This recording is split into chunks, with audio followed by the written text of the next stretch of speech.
اعوذ باللہ من الشیطان الرجیم بسم اللہ الرحمن الرحیم السلام علیکم ورحمۃ اللہ وبرکاتہ۔ آج ہم ہدایت النحو کی ابتدا کریں گے، اس لیے میرے ساتھ پڑھیے بسم اللہ الرحمن الرحیم۔ الحمد للہ رب العالمین، اللہم صلی علی سیدنا و مولانا محمد وعلی آلہ و اصحابہ وبارک وسلم۔ اللہم صلی علی سیدنا و مولانا محمد وعلی آلہ وَأَصْحَابِهِ وَبَارِكْ وَسَلِّمْ۔ اللہم صلی علی سیدنا ومولانا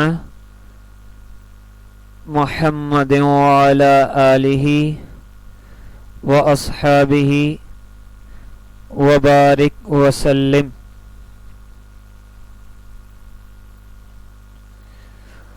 ربنا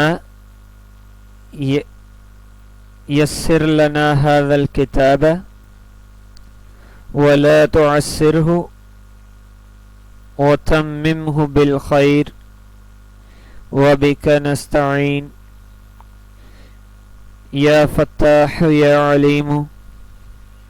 ربنا یسر لنا هذا الكتاب ولا تعسره وتممه بالخير وبك نستعين يا فتاح يا عليم۔ ربنا يسر لنا هذا الكتاب ولا تعسره وتممه بالخير وبك نستعين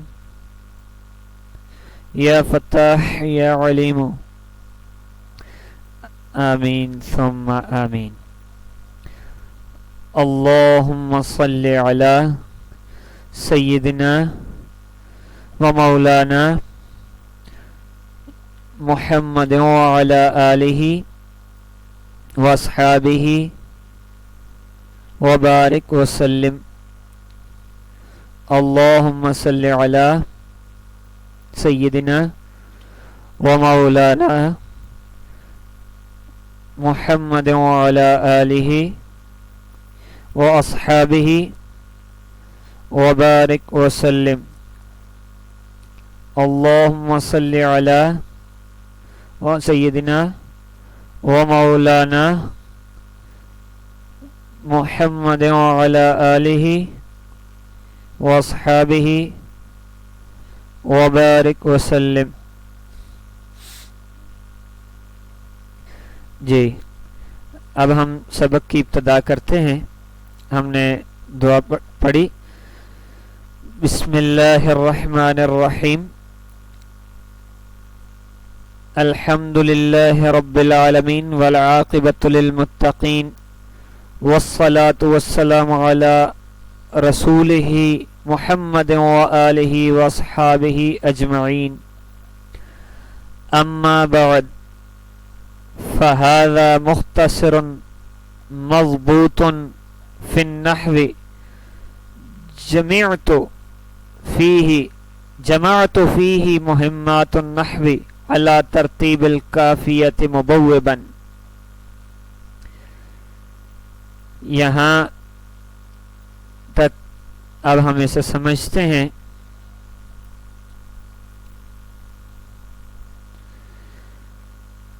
بسم اللہ سے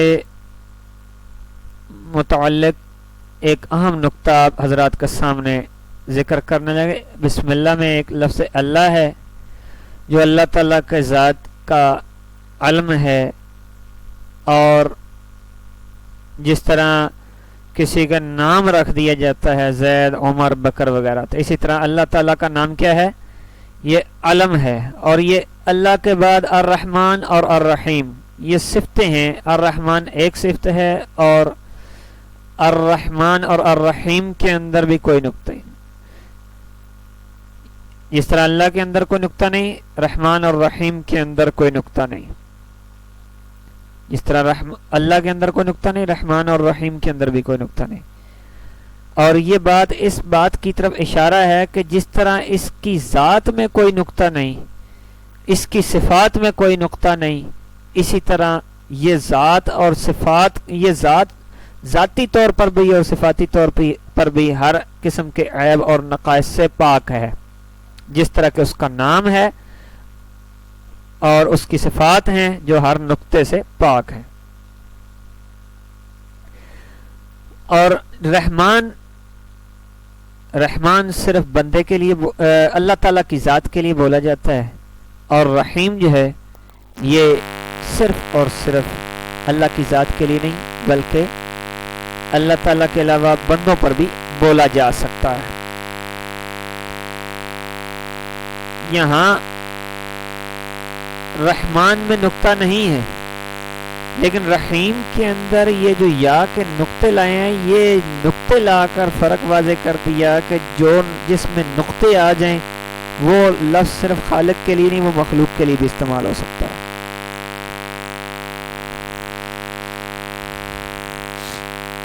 اب رحمان میں ایک نقطہ ہے، یہ اللہ تعالیٰ کی ذات پر بولا جا رہا ہے. یہ نقطہ آپ کو بتا دیتا ہوں کہ رحمان میں نون کے اوپر ایک نقطہ ہے، تو نون کا ایک نقطہ یہ ثابت کر رہا ہے یہ صرف ایک ہی ذات کے لیے بولا جا سکتا ہے، وہ وحدہ لا شریک ہے. اور رحیم کے اندر دو نقطے ہیں، تو یہ اس بات کی علامت ہے کہ یہ دو الفاظ کے اوپر بولا جا سکتا ہے، ایک تو خالق کے لیے اور دوسرا مخلوق کے لیے. دونوں کے لیے جو ہے وہ استعمال ہو سکتا ہے. جس طرح رؤوف الرحیم وبالمؤمنین رؤوف الرحیم قرآن پاک میں ہے. اب رؤوف اور رحیم کا کلمہ جو ہے یہ اللہ کے نبی کی ذات کے لیے استعمال ہے، جو کہ خالق کی بھی صفت آ سکتی ہے یہ، اور مخلوق کی صفت بھی رحیم آ سکتی ہے. الحمدللہ رب العالمین، تمام تعریفیں اللہ تعالیٰ کی ذات کے لیے ہیں جو کہ تمام جہانوں کا پروردگار ہے. اور والعاقبۃ للمتقین، یہ انجام متقیوں کے لیے ہے. یہ لفظ بولا یہاں، انجام تو ہر ایک کے لیے ہوتا ہے، آخر کار مرنا تو ہر ایک نے ہے، چاہے وہ کیسا بھی ہو، متقی ہو یا غیر متقی. تو یہاں یہ کلمہ کیوں بولا؟ کسی کے لیے بھی دونوں. تو والعاقبۃ للمتقین جو ہے انجام ہے متقیوں کے لیے. یہاں مضاف محذوف ہے، یہاں مضاف محذوف ہے. خیر العاقبۃ للمتقین، کہ اچھا انجام جو ہے وہ کس کے لیے؟ وہ صرف اور صرف متقیوں کے لیے ہے. والصلاۃ علی رسولہ، والصلاۃ والسلام علی رسولہ، اور رحمت نازل ہو اور سلام ہو اللہ کے رسول پر، جن کا نام کیا ہے؟ محمد ہے. وآلہ، اور آپ کی آل پر درود یعنی رحمت نازل ہو. وأصحابہ، اور ان کے اصحاب پر بھی جو ہے وہ ان پر بھی نازل ہو. اب یہ آل ہی کے آخر میں ہا،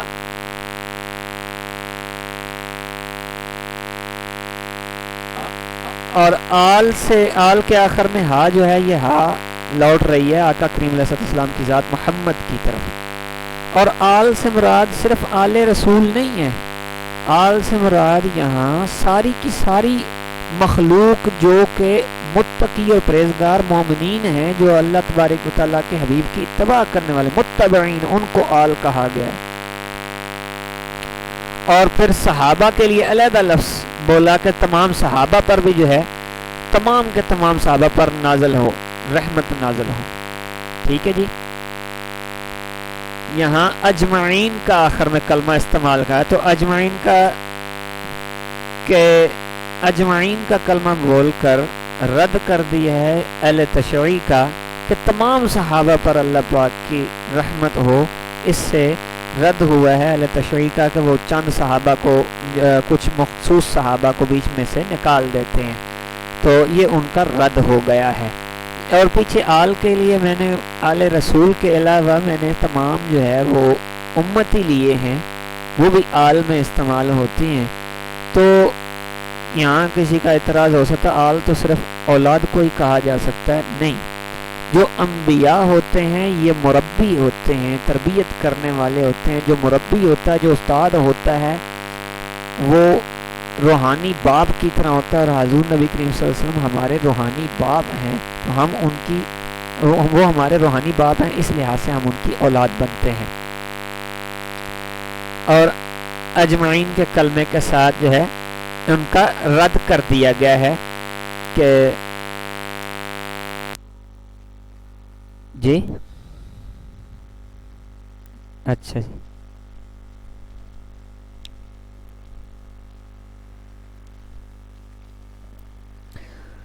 اور اگر صحابہ کو ہم بیچ میں سے نکال دیا جائے تو دین ہم تک پہنچ نہیں سکتا، اس لیے یہ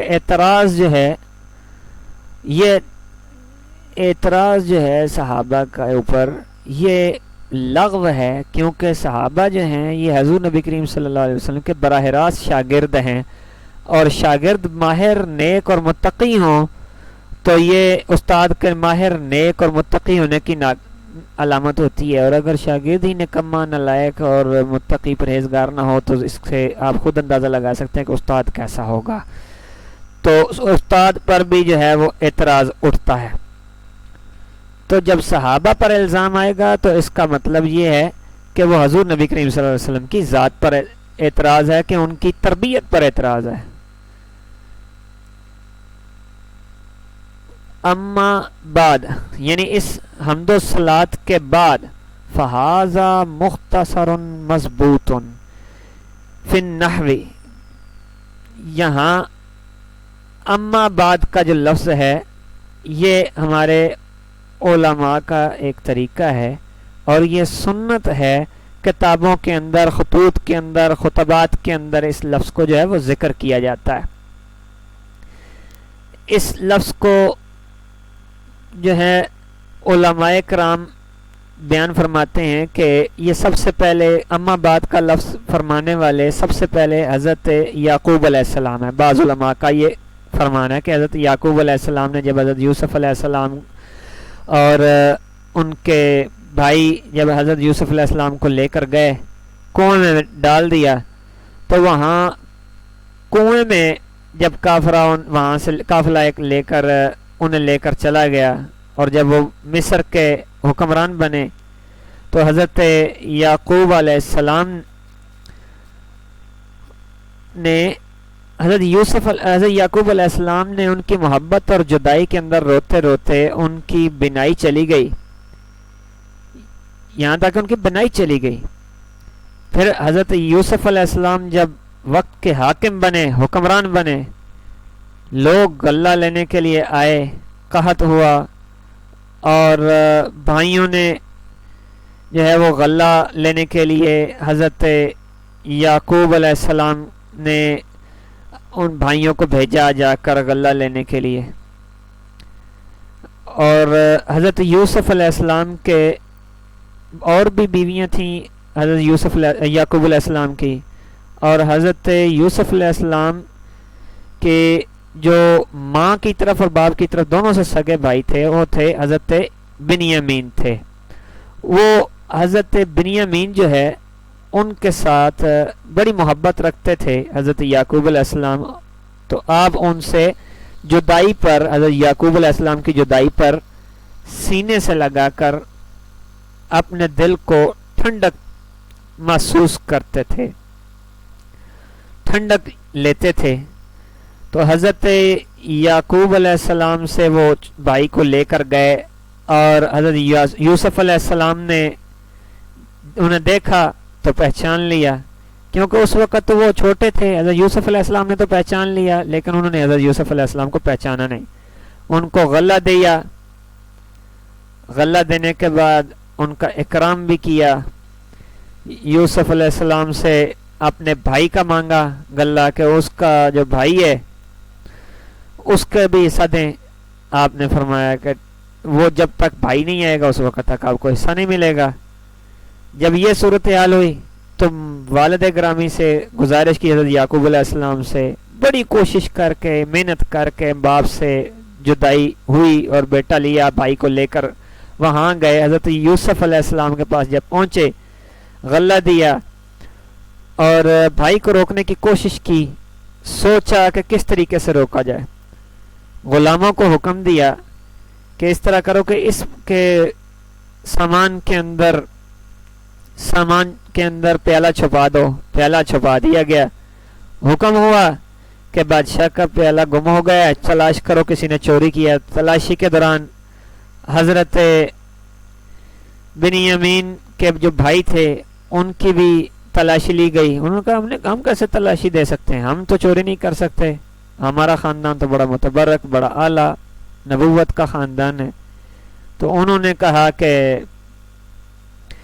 تلاشی تو ضرور ہوگی. حضرت یوسف علیہ السلام نے تلاشی دلوائی, تلاشی لی گئی, ان کے پیالے نکلے. اگر تلاشی لی جائے گی, انہوں نے کہا کہ سزا اس دور میں یہ تھی کہ سزا وہ حاکم وقت جو ہے وہ مختص کرتا تھا. اور یوسف علیہ السلام کے خدام نے عرض کی کہ اگر آپ یہ ہمیں بتائیں کہ اگر آپ کے سامان, آپ کہتے ہیں آپ سچے ہیں, اگر آپ کے سامان سے مال نکل آتا ہے تو بتائیں کیا سزا ہوگی. انہوں نے کہا جو سزا آپ دینا چاہیں وہ دیں, تو بے شک آپ تلاشی لیں, وہ جس کے سامان میں سے پیالہ نکلے وہ خود اس کا ذمہ دار ہوگا.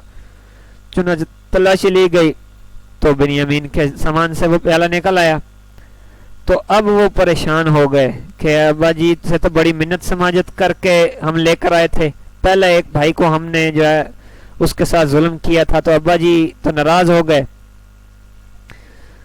تو انہوں نے کہا کہ حضرت یعقوب علیہ السلام کے ہاں ہم کیا منہ دکھائیں گے. تو پریشان ہو گئے. ایک بھائی تو وہاں رک ہی گیا کہ میں تو وہاں جاؤں گا ہی نہیں, واپس نہیں جاؤں گا, مجھے تو شرم آتی, میں کس منہ سے اپنے ابا جی کے حضور سامنے حاضر ہوں گا. شمعون اس کا نام تھا, تاریخ کے اندر شمعون اس کا نام بتایا. تو باقی بھائی والد گرامی کے پاس پہنچے تو اب حضرت یعقوب علیہ السلام کو اطلاع دی گئی. تو حضرت یعقوب علیہ السلام کو ساری خبر دی گئی. آپ پورے جلال میں آ گئے, اور عزیز مصر کے نام اور مصر کے جو بادشاہ تھے حضرت یوسف علیہ السلام, ان کو علم نہیں تھا کہ یہ میرا بیٹا ہی ہے. خط پورے جلال میں لکھا کہ آپ نے میرے بیٹے کو چوری کے الزام میں پکڑ لیا ہے, ہم انبیاء کے خاندان ہیں, ہمارے خاندان میں جو ہے پشت در پشت جو ہے وہ نبوت چلی آ رہی ہے, اور اگر تم نے میرے بیٹے پر یہ الزام لگایا ہے, ہمارے خاندان میں نیک اور متقی پیدا ہوتے ہیں, ہم نے کبھی چور پیدا نہیں ہوئے, اگر تم نے میرے بیٹے کو نہ چھوڑا. تو اس خط کے اندر جو ہے آپ نے خطبہ پڑھا, خطبہ شروع میں لکھا, خطبہ کے بعد جو ہے اما بعد کا کلمہ جو ہے وہ ذکر کیا. اگر تم نے میرے بیٹے کو نہ چھوڑا تو اے عزیز مصر, تیرے لیے اے عزیز مصر میں ایسی بد دعا کروں گا کہ آنے والی نسلیں بھی جو ہیں, تیری پشتیں بھی جو ہے اس بد دعا کو یاد کریں گی, اور جو ہے وہ تجھے اس بات کو یاد کریں گی اور سوچیں گی. اتنے جلال میں وہ خط لکھا. تو اس خط میں علماء فرماتے ہیں کہ اما بعد کا کلمہ جو ہے کہا. تو حضرت یوسف علیہ السلام نے حضرت یعقوب علیہ السلام کو, حضرت یوسف علیہ السلام تک ان کا خط پہنچایا گیا. جب خط پہنچا تو پھر حضرت یوسف علیہ السلام ضبط نہ کر سکے, اور پھر جو ہے آپ نے اظہار کر دیا اور بتایا میں یوسف ہوں, تو میں نے مجھے پہچانا نہیں. پھر اپنی قمیض جو ہے حضرت یعقوب علیہ السلام کے پاس بھیجی, آپ کی آنکھوں پر ڈالی اور ان کی بنائی لوٹ آئی, اور پھر انہیں لے کر وہاں مصر میں پہنچے.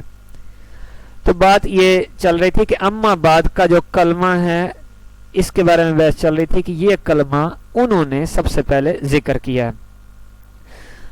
بعض علماء کہتے ہیں کہ صہبان یہ عرب کا ایک بہت بڑا خطیب تھا صہبان، اس نے یہ سب سے پہلے اما بعد کا کلمہ جو ہے استعمال کرتا تھا. یہ حضور نبی کریم صلی اللہ علیہ وسلم کے زمانے کا جو ہے وہ بعد بھی زندہ رہا اور آپ کے زمانے میں بھی زندہ رہا. حضرت امیر معاویہ رضی اللہ عنہ کے دور میں بھی آپ کے پاس وہ آیا تو حضرت امیر معاویہ رضی اللہ عنہ نے کہا تم بہت بڑے خطیب تھے عرب میں، پورے عرب میں ان کے بڑے بڑے چرچے تھے، ان کی فصاحت و بلاغت کے، وہ جو تھا نا صہبان، اس کی فصاحت و بلاغت کے بڑے چرچے تھے. تو اتنا وہ مشہور، اتنے مشہور تھے وہ صہبان کہ یہاں تک کہ عربی کے اندر جو ہے وہ ایک ضرب الامثال بن گئے. عربی جو ہے ضرب الامثال جو ہے ان کا استعمال کرتے ہیں کہ اب بھی کوئی بندہ فصیح و بلیغ ہوگا تو اس کی مثال دی جائے گی کہ وہ صہبان کی طرح فصیح و بلیغ ہے، اتنا فصیح و بلیغ ہے. یہ صہبان سے بھی مطلب زیادہ فصیح و بلیغ ہے یہ بندہ، بھائی بہت زیادہ فصیح و بلیغ بولتا ہے. تو حضرت امیر معاویہ رضی اللہ تعالیٰ عنہ کے پاس وہ آیا، آپ نے فرمایا اے صہبان آج ہمارے سامنے کوئی تقریر کرو، ہم نے تمہاری بڑی تعریف سنی ہے، بڑی تقریریں سنی ہیں. حضرت صہبان آئے، انہوں نے کہا کہ ہمارے پاس بہت سارے جو ہیں وہ اس وقت حاضر تھے مقررین، تو چنانچہ خلیفہ وقت کا حکم تھا. اس پر حضرت صہبان رحمۃ اللہ تعالی علیہ نے کہا کہ ہم اللہ کی گواہی دیتے ہیں. آپ کھڑے ہوئے اور تقریر شروع کر دی. ظہر کے بعد تقریر، آپ فرماتے ہیں کہ ظہر کے بعد تقریر کی، تقریر جاری ہے یہاں تک کہ ظہر کی نماز سے لے کر عصر کی نماز بھی فوت ہو جاتی، اتنا وقت قریب تھا. تو حضرت امیر معاویہ رضی اللہ عنہ نے فرمایا اس وقت پکارے کہ اس وقت جو ہے نماز کا وقت ہے، نماز کا وقت بہت قریب ہے، تو نماز کا وقت ہو گیا ہے، خدا کے لیے تقریر کو بند. حضرت صہبان نے فرمایا کہ مجھے تو واعظ و نصیحت نے نماز سے ہی غافل کر دیا، میں واعظ و نصیحت میں اتنا مشغول تھا کہ مجھے نماز کا خیال ہی نہیں رہا. تو اتنے گھنٹے مسلسل بولتے رہے، ظہر سے شروع کی اور عصر بھی گزر گئی اور اتنے گھنٹے مسلسل بولتے رہے اور ایک مرتبہ بھی درمیان میں نہیں رکے. تو یہاں خطیب حضرات کیا کہتے ہیں، جہاں تھوڑا سا رکنے لگتے ہیں، اٹکنے لگتے ہیں، کھانسنا شروع کرتے ہیں، یا جو ہے گلا صاف کیا یا جو ہے وہ نعرے شارے مروا لیے تو وقت گزار لکھا لیا. تقریر کے دوران وہ فرماتے ہیں کہ نہ کھانسے نہ کھنگارے نہ رکے، جو ایک بات شروع کرتے آخر تک مکمل کرتے تھے، جب تک اسے مکمل نکالے اس وقت تک چھوڑتے نہیں تھے. جو نئی بات کرتے پوری کی پوری سمجھاتے اور کوئی بات نہیں چھوڑتے تھے. اتنے عظیم قسم کے وہ تھے، مقرر تھے. ان کے بارے میں آتا ہے کہ سب سے پہلے اما بعد کا لفظ جو ہے انہوں نے استعمال کیا تھا. اور بعض کہتے ہیں کہ یہ قول صحیح نہیں ہے، علماء کہتے ہیں یہ قول صحیح نہیں ہے کیونکہ یہ تو حضور صلی اللہ علیہ وسلم کے زمانے کے ہیں اور اس کے بعد کے ہیں، اور حضور صلی اللہ علیہ وسلم کے اپنے خطبات میں بھی اور خلفائے راشدین کے خطبات میں بھی جو ہے اما بعد کے کلمات جو ہے وہ ملتا ہے. تو یہ بات صحیح نہیں ہے، یہ غلط ہے. اما بعد کا کلمہ کہنا سنت ہے، اس لیے علماء اکرام جو ہے خطبوں میں اپنے یہ کہتے ہیں. فہذا مختصر مضبوط فی النحو، یہ ایک مختصر کتاب ہے، مضبوط فی النحو، جو نحو کے علم میں ضبط میں لائی گئی، یعنی مرتب کی گئی ہے علم نحو کے لیے. مضبوط کا معنی جو ہے وہ مرتب کی گئی ہے، یعنی ضبط کی گئی ہے. جماعت فیہ مہمات النحو، میں نے اس میں جو ہے جمع کیا ہے. مصنف فرماتے ہیں کہ میں نے اس کے اندر جمع کی ہیں مہمات النحو. مہمتن کی جمع مہمات ہے. مہم کہتے ہیں کہ اہم اور ضروری بات کو مہم کہتے ہیں. میں نے اس میں نحو کے اہم اور ضروری چیزیں جو ہیں وہ جمع کی ہیں علی ترتیب الکافیت مبوباً، یعنی کافیہ کی ترتیب کے اوپر. کافیہ جو ہے یہ دنیا نحو کی عظیم الشان کتاب ہے. بڑے بڑے علماء جو ہیں انہوں نے نحو کے اندر جو ہے کتابیں لکھی ہیں، لیکن نحو کے اندر علامہ ابن حاجب کا جب زمانہ آیا 6 7ویں صدی ہجری کا، یہ عظیم عالم ہیں. انہوں نے نحو کے اندر جو ہے کافیہ کی صورت میں نحو کے اندر کافیہ کی صورت میں کتاب لکھی اور پوری جو ہے دنیا نحو کے اندر زلزلہ برپا کر دیا. تو اتنی عظیم الشان کتاب لکھی کہ 600-700-800 سال گزر چکے ہیں. آج بھی وہ کتاب جو ہے علماء اس کتاب کے محتاج ہیں اور پڑھا رہے ہیں. یہ چھوٹا سا رسالہ ہے. یہ بڑا موٹا کر کے لکھتے ہیں تو بڑا لمبا ہو جاتا ہے. باریک چھوٹا سا کر کے یہ شاید 7-8 صفحے بھی نہ بنے. تو 8-10 صفحے کے اندر انہوں نے پوری نحو کا نچوڑ کر کے نکال دیا, سمیٹ کر رکھ دیا پورے علم نحو کو.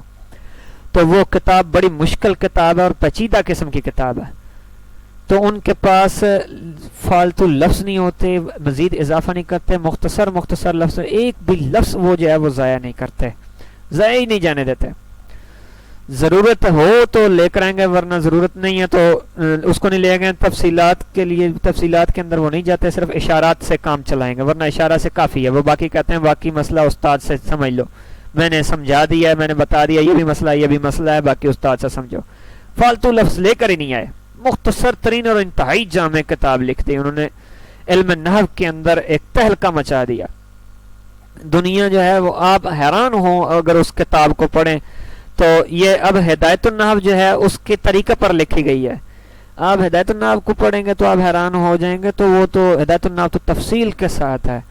تو آپ جو ہے کافی جو آپ 4-5 صفحات میں ایک بات کو پڑھیں گے, صاحب کافیہ اس کو صرف 2 سے 3 لائنوں میں بیان کر دیتے ہیں اس پورے مسئلے کو, اتنا مختصر. اس کے اندر وہ مثالیں ذکر نہیں کرتے, یعنی مثالیں ذکر نہیں کرتے. جیسے میں نے بتایا نا کہ وہ بات فضول کرتے ہی نہیں, وہ صرف اشارہ کرتے ہیں, کم سے کم جو ہے وہ لفظ استعمال کر کے لمبی سے لمبی باتیں کرتے ہیں. مسائلیں ذکر نہیں کرتے, صرف مسائل ذکر کرتے جاتے ہیں. تو اب وہ کہتے ہیں اس چیز کی ضرورت ہے کہ اس جیسی ایک کتاب لکھی جائے جو طلبہ کافیہ سے پہلے پڑھ لیں تاکہ ان کے جو ہے وہ مسائل سے واقفیت ہو جائے. کافیہ سے پہلے پڑھیں تاکہ جب کافیہ پڑھیں تو انہیں وہ جو ہے کافیہ سمجھ آ جائے, کافیہ جو ہے وہ سمجھ آ جائے. تو کافیہ کو پڑھنے میں تاکہ سہولت رہے. تو مصنف نے کہا کہ میں نے اس لیے یہ کتاب لکھی ہے تاکہ اسے کافیہ سے پہلے پڑھایا جائے تاکہ طلب علم اسے سمجھیں, سمجھنے کے بعد کافیہ کو سمجھنے کی ان کے اندر استعداد پیدا ہو جائے. وہ کہتے ہیں اس لیے فرماتے ہیں کہ میں نے نحو کی اہم باتیں لکھی ہیں اللہ ترتیب الکافیہ, کافیہ کی ترتیب پر. مبوباً یعنی کافیہ کی بالکل بعینی ہی ترتیب نہیں ہے انہوں نے کی, لیکن بعض جگہ پر جو ہے وہ مسائل پہلے آگے پیچھے ہیں, لیکن اکثر ترتیب جو ہے کافیہ جیسی ہے. مبوباً و مفصلاً, تو یہاں تک کافی ہے. یہاں سے آگے ہم انشاءاللہ عزیز اگلے سبق میں پڑھیں گے. السلام علیکم ورحمۃ اللہ وبرکاتہ.